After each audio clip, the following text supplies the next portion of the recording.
جس کے گھر میں کبھی لڑائی جھگڑا جادو جنات بیماریاں تکلیفیں ناکامیاں نہ جاتی ہوں عاجز آ گیا ہو صرف 5 اللہ کے نام پڑھے اور تعداد کتنی پڑھنی ہے اس کی تعداد بھی بتاتا ہوں جو بندہ صرف 7 بار کتنی بار یا 70 بار یا بے شمار اس کو پڑھے گا اس کی دکان بندی ہوئی ہے سوچ لینا ذرا اس کا گھر بندہ ہوا ہے اس کی زندگی میں بندش ہے شیخ الحدیث رحمت اللہ علیہ نے ذکر رحمت اللہ علیہ کے پاس بندہ آیا حضرت کسی نے ہمارے گھڑیال کو باندھ دیا ہے جو ٹن ٹن کرتا تھا نا گھڑیال پہلے وہ باندھ دیا ہے اور ایک بنگالی کی طرف تصور کیا کہ اس کو جادو بہت آتا ہے حضرت نے فرمایا یہ میری پوسٹ پڑی ہے اکابر پر اعتماد اس میں دیکھ لینا کتاب کا حوالہ ہے مولانا یوسف مطالعہ رحمت اللہ علیہ کا فوت ہو گئے ان کا حوالہ ہے فرمایا اس کو دیکھ کے یہ اعمال کرو کچھ عرصے کے بعد ایک بندہ آیا حضرت شیخ کے پاس حضرت کسی نے لنگر کھانے کا تندور باندھ دیا ہے تندور میں لکڑیاں ڈالتے ہیں دھواں چلتا ہے شعلہ نہیں آتا حضرت نے فرمایا مٹی کے ڈھیلے کنکر فلان چیز لے کے اس پہ دم کر کے تندور میں ڈالو تندور کھل گیا اس لیے کہتا ہوں اپنے بڑوں کو پڑھیں اپنے بڑوں کو پڑھیں ہمارے بڑوں نے ہمیں زندگی کی بہت ساری راہیں دی ہیں ان راہوں کی وجہ سے ہم بڑے بڑے شرک اور بدعت اور غیر اللہ سے بچ جائیں گے جس کی دکان بندی ہوئی ہو جس کا گھر بندہ ہوا ہو اور کہتا ہے نیا گھر لیا ہے پر سکون نہیں پرانا گھر ہے اس کمرے سے کوئی آوازیں آتی ہیں یا یہاں سے کچھ ہوتا ہے یا میرے بچے ڈر جاتے ہیں یا گھر میں بے سکونی ہے گھر میں میاں آتا ہے تو لڑائی کا طوفان بیوی آتی ہے تو جھگڑے کا طوفان بچے آپس میں الجھتے ہیں ایک دوسرے کو کاٹ کھانے کو دوڑتے ہیں زندگی میں چین ختم ہو گیا یا کسی نے مجھ پہ وار کر دیا یا کوئی جادو جنات کسی نے بھیجا یا میرے اوپر جادو جنات کی بندشوں کی انتہا ہو گئی اسے کہہ دیں چپ کر کے نا اللہ کے ان 5 ناموں کو زندگی کا حصہ بنا ان 5 ناموں اب وہ 5 نام میرے ساتھ جذبے سے پڑھیں گے میں چاہتا ہوں کیوں پڑھا رہا ہوں پتہ ہے کیوں پڑھا رہا ہوں آپ کو کہتے تھے آپ خود پڑھ لیتے پڑھے لکھے حضرات بیٹھے ماشاءاللہ سارے حضرات اگر کوئی پڑھے لکھا نہیں ہے تو ایک پل میں اس کو یاد کرنا کوئی مشکل نہیں اس لیے پڑھا رہا ہوں کوئی مخلص کوئی نیک کوئی صادق کوئی امین کوئی سخی کوئی درویش کوئی رونے والا اللہ نے صفات لوگوں میں منتقل کی ہیں اور تقسیم کی ہیں کسی کے اندر سجدے کا جذبہ کسی کے اندر خدمت کا جذبہ کسی کے اندر سخاوت کا جذبہ کوئی سچا عادل حاکم بیٹھا ہو کوئی سچا درویش بیٹھا ہو کسی ایک کی قبول ہوتی ہے تو سب کی قبول ہو جائے اس لیے میں اجتماعی پڑھاتا ہوں تاکہ ہمیں قبولیت کے دروازے ملیں آیت خالی جھولی لے کر جائیں گے انشاءاللہ بھری جھولیاں لے کر وہ میں نہیں دوں گا میں تو خود منگتا فقیر میں تو خود منگتا فقیر تیرے در کا جو بھی فقیر ہے تیرے در کا جو بھی فقیر ہے وہی 2 جہاں کا امیر ہے اسے بادشاہوں سے کیا غرض جو گدا ہے شاہ جہاں ہے اس لیے میں کہتا ہوں اپنے گھر میں اگر بندش ہے مشکل ہے مسائل ہیں پریشانیاں ہیں ناکامیاں ہیں حالات کی سختیاں اور تلخیاں ہیں آپ کی فیکٹری میں نظر بد ہے آپ کو نظر بہت لگتی ہے آپ کے بچوں کو سب کا تصور کر لیں کر لیا میں کہتا ہوں عجیب چیز ہے بہت عجیب چیز آئیں پھر گھر کا تصور نسلوں کا تصور کاروبار کا تصور اپنی ذات کا تصور اچھا اس کا ایک اور فائدہ بھی سن لیں جو چاہتا ہے نفس اور شیطان کی جنگ سے بچ جاؤں جو چاہتا ہے نظریں پاک رہیں جذبے پاک رہیں تنہائیاں پاک رہیں تعلق مع اللہ رہے جو چاہتا ہے ولایت کا تاجدار بن جاؤں جو چاہتا ہے قبر میں ایسے جاؤں جیسے کفن سفید ہے ایسے میرا دل بھی پاک اور سفید ہو جو چاہتا ہے مولا میرے اندر عیب ہے میرے اندر اے اللہ تو اپنی رام کی برکت سے نفس اور شیطان کی جنگ شیطان کی میں نہیں لڑ سکتا میں کمزور ہوں میں اپنے آپ کو تیرے حوالے کر رہا ہوں میں اپنے آپ کو تیرے حوالے کر رہا ہوں تو وہ میرے ساتھ پڑھے یا حافظ ہو یا حفیظو یا رقیبو یا وکیلو یا سلام۔ سبحان، یہ اللہ کے 5 نام ہیں، ایسی جناتی شیطانی چیزوں کی چکر۔ یہاں تک کہا کہ ایک بندہ مجھے ملا، خاص طور پہ یہ خواتین جو ہے نا، یہ بہت پاگل ہو کے دیوانہ ہو کے پڑھتی ہیں۔ وہ مائی اللہ کی نیک بندی تھی، اس کے گھر میں کوئی جنات، جادو، پریشانیاں، مسائل، اس نے جو اس کو سانسوں میں پڑھنا شروع کیا، دن رات ایک کر دیا، لمحہ لمحہ ایک کر دیا، کسی چیز کا انتظار نہیں کیا، بس ہر حالت میں پڑھا۔ کہا جنات سامنے آئے، کسی چیز نے ان کو رسوں سے، زنجیروں سے باندھا ہوا ہے، اور کہتے ہیں تجھے اللہ کا واسطہ دیتے ہیں یہ نہ پڑھ، یہ نہ پڑھ۔ میں نے کہا تم ان کو اللہ کا واسطہ دو کہ ہم یہ پڑھیں گے۔ سورہ فاتحہ 40 بار پڑھے یا 1 بار پڑھے، اول آخر 3 دفعہ درود پاک کے ساتھ۔ سرکار کا فرمان ہے، فرمایا جو سارے قرآن میں ہے وہ سورۃ فاتحہ، سارے قرآن کی زیر زبر سورت، قرآن کی 114، قرآن کے رکوع، قرآن کی منزلیں، قرآن کی آیات، جو سارے قرآن میں ہے وہ کس میں ہے؟ اور جاؤ جو ساری سورۃ فاتحہ میں ہے وہ ایاک نعبد و ایاک نستعین۔ اور ایاک نعبد و ایاک نستعین کا معنی کیا ہے؟ مولا بندہ تیرا، غلام تیرا، بندہ تیرا، غلام تیرا، مجبور تیرا، ماتحت تیرا، پھر در کسی اور کا، پھر اپنے در سے نہ ہٹا، مولا مجھے در در کا غلام نہ بنا، تیرے در کا جو بھی فقیر ہے وہی 2 جہاں کا امیر ہے، اسے بادشاہوں سے کیا غرض جو گدا ہے شاہ جہان ہے۔ مولا پھر اپنے در کا غلام بنا۔ ایاک نعبد، آپ نے 1 بار سورۃ فاتحہ پڑھیں، صبح جب بھی اٹھیں سورۃ فاتحہ پڑھ لیں۔ سورۃ فاتحہ کو ایاک نعبد و ایاک نستعین سے آگے نہیں پڑھنا، یہ غور طلب بات ہے، بس یہاں تک پڑھنا۔ اس کے بعد سارا دن وضو بے وضو، لمحہ با لمحہ، ساتھ با ساتھ، ہر حالت میں ایاک نعبد و ایاک نستعین کو دہرانا ہے، پڑھنا ہے۔ اپنے مقصد، اپنی مشکل، اپنی پریشانی، اپنی ناکامی، حالات کی سختیاں، تلخیاں، کوئی بھی زندگی کا مسئلہ ہے، آپ نے ایاک نعبد و ایاک نستعین کو پڑھنا بھی ہے، دہرانا بھی ہے اور کرنا بھی ہے۔ آئیں ہم بیٹھ کے، اگر آپ جذبے کے ساتھ باواز بلند، جذبے کے ساتھ باواز بلند، جذبے کے ساتھ باواز بلند میرے ساتھ پڑھیں گے، ایاک نعبد و ایاک نستعین۔ سخی کے دروازوں میں 1 دفعہ کھٹکھٹائیں، نہ کھولے، پھر کھٹکھٹائیں، نہ کھولے، پھر آخر کار سخی کہے گا دیکھو تو صحیح کون مجبور بے بس ہے جو بار بار میرا دروازہ کھٹکھٹا رہا ہے۔ یہ سخی کے دروازے کو دستک دینا ہے، سخی کے دروازے کو آوازیں دینا ہے، سخی کے دروازے کو، اور سخی کو فریادیں کرنا ہے۔ اور وہ شہنشاہ سخی ہے جو پل میں سنتا ہے، ایک پل میں راضی ہو جاتا ہے، ایک پل میں ناراضیاں ختم کر دیتا ہے۔ میں دنیا کے سب سے بڑا مجرم، دنیا کا سب سے بڑا، میرے پاس ایک صاحب ہے، شراب پی پی کے نا اس کے ہونٹ یہ جلے ہوئے تھے، ہونٹ نا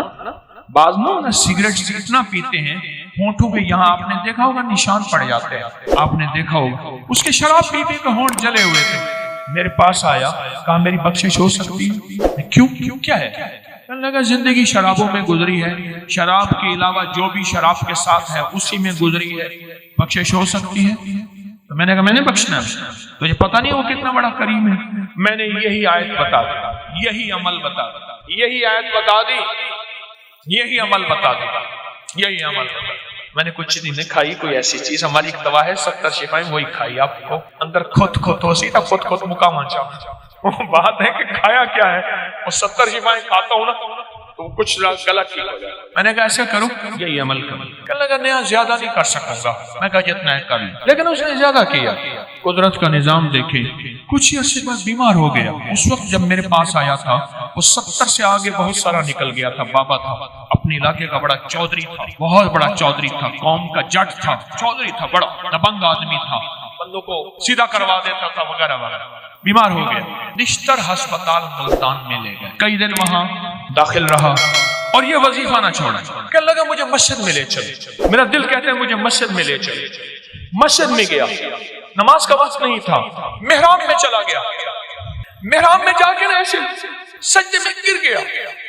اور سجدے میں گر کے زور زور سے پڑھنے لگا ایاک نعبد و ایاک نستعین، ایاک نعبد۔ پھر اس کی آواز آہستہ آہستہ کم ہو گئی اور کچھ دیر کے بعد آواز ختم ہو گئی۔ دیکھا تو اللہ کی امانت اللہ کے پاس چلی گئی۔ میں نے ایاک نعبد و ایاک نستعین پڑھنے والوں کے خاتمے ایمان پہ دیکھے۔ حضور کی بارگاہ میں ایک نابینا خدمت میں حاضر ہوئے، حضور کی بارگاہ میں ایک نابینا حاضر ہوئے اور اپنی بینائی کی شکایت کی۔ حضور نے فرمایا صبر کرو، دعا کرتا ہوں۔ اور کہنے لگے حضور کوئی ہاتھ پکڑنے والا نہیں، ٹھوکریں کھاتا ہوں، آپ دعا فرما دیں یہ بینائی واپس آ جائے۔ اچھا، آپ نے فرمایا چلو ایسا کرو، وضو کرو اور یہ دعا پڑھو جو دعا میں نے دی ہے۔ میں نے کئی لوگوں کو بتایا جن کی بینائی ختم ہو گئی تھی، جن کی بینائی تھوڑی ہو گئی تھی، جن کی بینائی ختم ہو رہی تھی، جن کا آنکھوں کا نور ختم ہو گیا تھا۔ پھر میرا ایک وجدان تھا، اس وجدان پہ میں کامیاب ہوا۔ میرے دل میں ایک دفعہ ایک بات آئی، میں نے کہا دل کی روشنی جس کی ختم ہو جائے اس کے لیے بھی یہ نسخہ کام کرے گا۔ حکیم ہوں نا، حکیم ہم لوگ کیا کرتے ہیں، کہتے ہیں فلاں بیماری پہ نسخے نے کام کیا۔ یہ وظیفہ میں نے آقا کا فرمان سنا، حضور کا فرمان سنا۔ میرے حضور نے فرمایا آنکھیں نہیں ہیں، صبر کر لو۔ میں حضور ہاتھ پکڑنے والا کوئی نہیں، ٹھوکریں کھاتا ہوں، آپ کوئی عنایت فرما دیں۔ میرے حضور نے یہی نسخہ عنایت فرمایا، یہی وظیفہ، اور اس کی آنکھیں ٹھیک ہو گئیں۔ میں نے کئی لوگوں کو دیا جن کے دل کی آنکھیں ختم ہو گئی تھیں، دل کی روشنی ختم ہو گئی تھی، دل کا نور ختم ہو گیا تھا۔ مجھے بے شمار نے بتایا کہ ان کا دل کا نور واپس آیا ہے اور دل کی روشنی واپس آئی ہے اور آنکھوں کا سرور واپس آیا ہے۔ اور اگلے لفظوں میں کیا کہوں، ان کے دل کو کشف شروع ہو گیا ہے اور دل کے اندر نور بھر گیا ہے اور دل کی روشنی ہے۔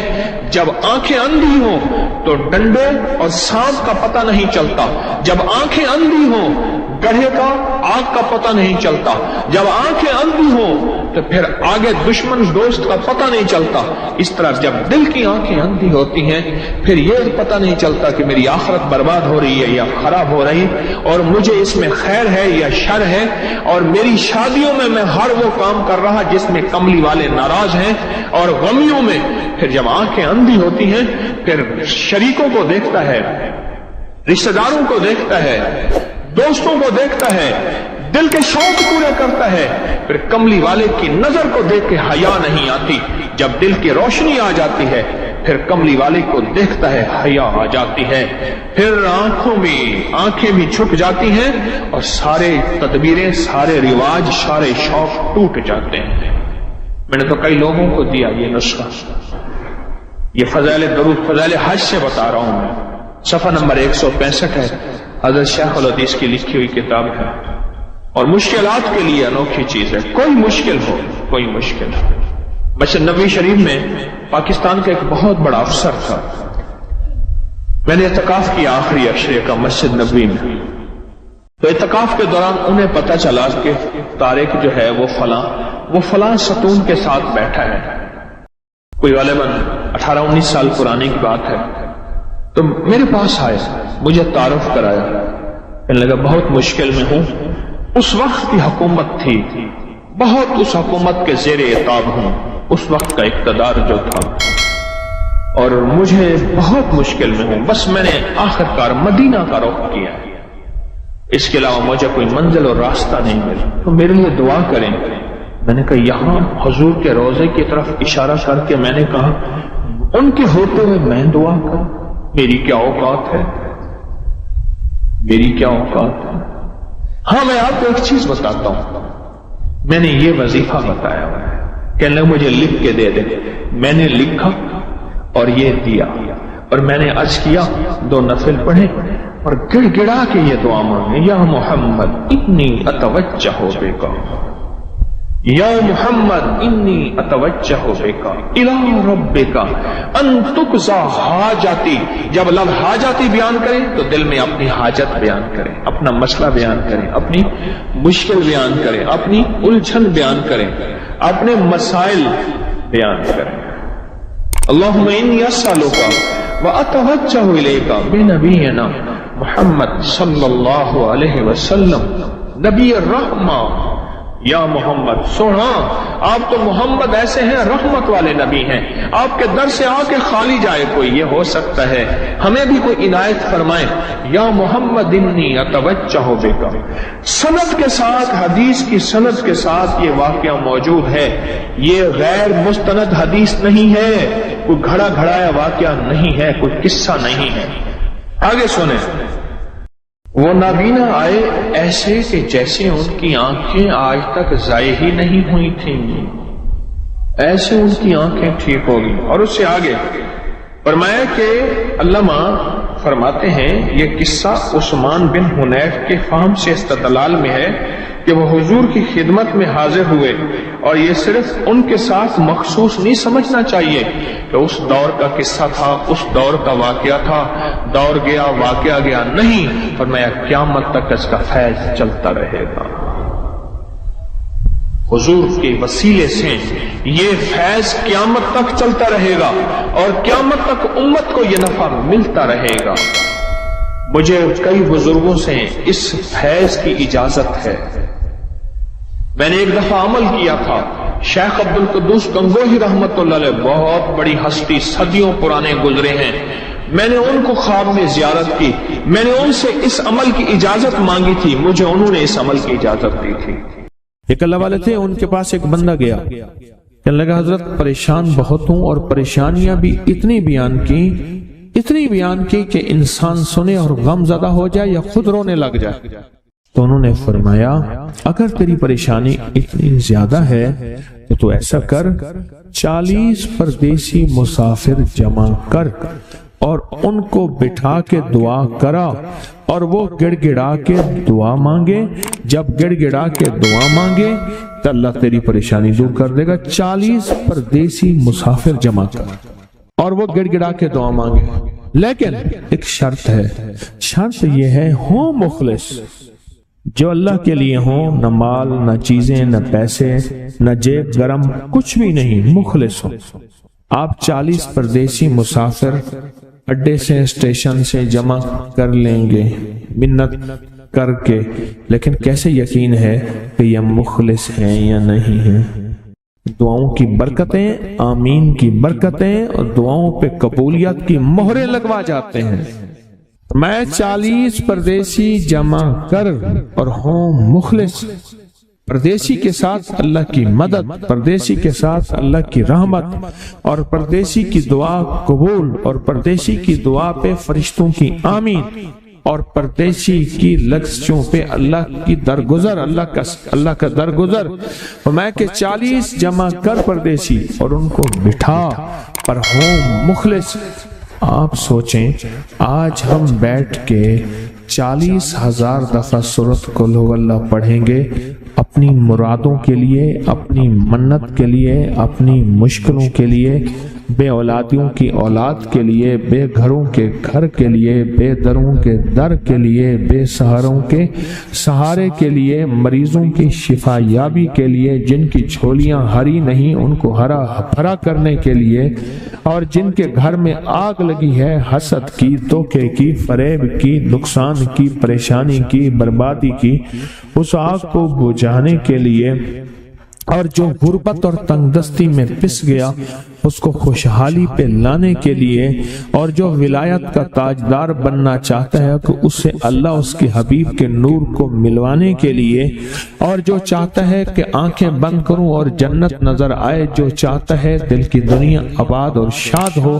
یہ نعمت اس کو دلوانے کے لیے، اور جو یہ چاہتا ہے کہ اللہ کے خزانے سے اتنا ملے کہ در در کا بھکاری، فقیر، منگتا، محتاج نہ بنو، یہ خزانے اس کو اللہ کے خزانے سے ملیں، یہ دلوانے کے لیے یہ 40,000 دفعہ سورۃ اخلاص 11 جمعراتیں پڑھی جائے گی۔ ہر سال ہماری 11 جمعراتیں ہوتی ہیں، اور آپ کو مبارک ہو۔ اور آپ کو علم ہے کہ یہ سورۃ اخلاص کی جو جمعرات ہے، اس میں ہم ابھی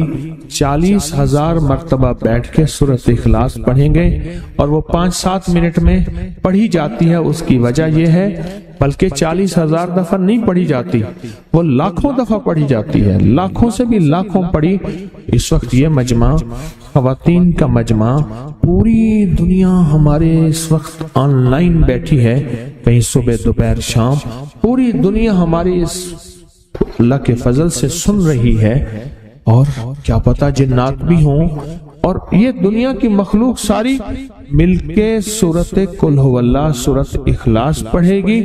اور سورۃ اخلاص پڑھتے ہی زندگی میں برکتوں اور خیروں کے فیصلے ہوں گے۔ اور فرمایا جو بندہ دل میں مراد چاہتا ہے، سنیں میں آپ سے پوچھوں گا بھی صحیح، صرف 2-3 افراد سے پوچھوں گا کہ پچھلے سال، ہر سال جو 11 جمعراتیں سورۃ اخلاص کی ہوتی ہیں، اس میں آپ کو کیا ملا؟ تب پوچھوں گا میں کہ جس کو کوئی مشکل ہو، پریشانی ہو، وہ مل بیٹھ کے 40,000 دفعہ سورۃ اخلاص قل ھو اللہ پڑھ لیں، اکٹھے ہو کے۔ کچھ بندے مخلص بندے وہ اکٹھے ہو کے سورۃ قل ھو اللہ پڑھ لیں، سورۃ اخلاص پڑھ لیں اکٹھے ہو۔ اور یہ بزرگوں کا صدیوں پرانا آزمودہ عمل ہے کہ جب تھک جانا، جب مایوس ہو جانا، جب زندگی کی آسیں امیدیں ختم ہو جائیں، پھر مخلصین مل کے 40,000 دفعہ سورۃ قل ھو اللہ یعنی سورۃ اخلاص پڑھ لیں۔ اب یہ 40,000 دفعہ بیٹھ کے سورۃ اخلاص قل ھو اللہ پڑھیں گے۔ کسی کے پاس گھر نہیں، اللہ مجھے گھر دے دے، اولاد نہیں، اللہ اولاد دے دے۔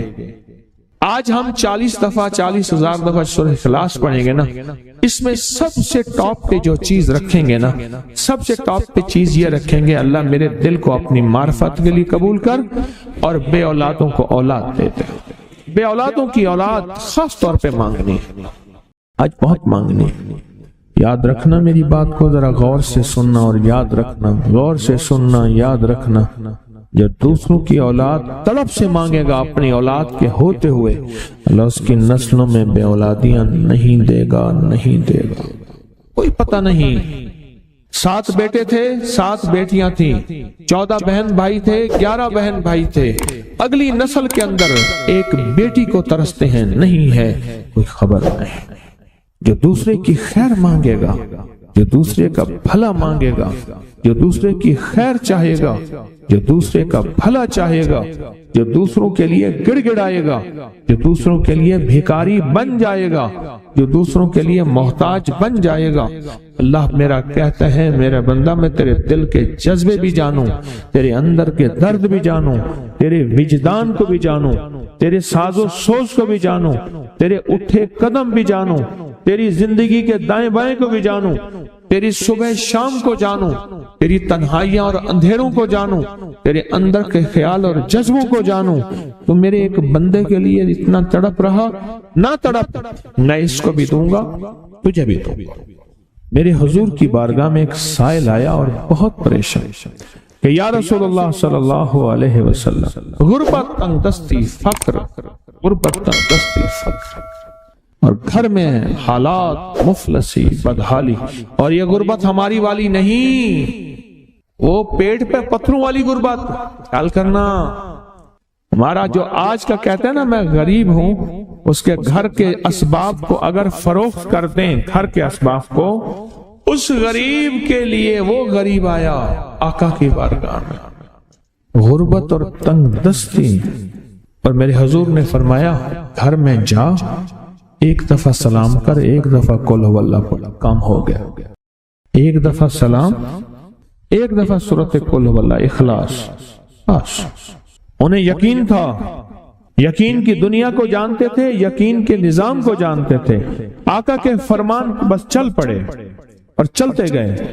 اور یقین نے یہاں اور اتنا کر دیا، یقین نے کہ میرے حضور نے فرمایا بس حکم ہے، اور رب نے تونگری کے دروازے کھول دیے، اور لوگوں نے دیکھا کہ وہی بندہ ہے جس کے گھر میں فاقے تھے آج لوگوں کو بانٹتا پھر رہا ہے اور اس کے پاس ختم نہیں ہو رہا۔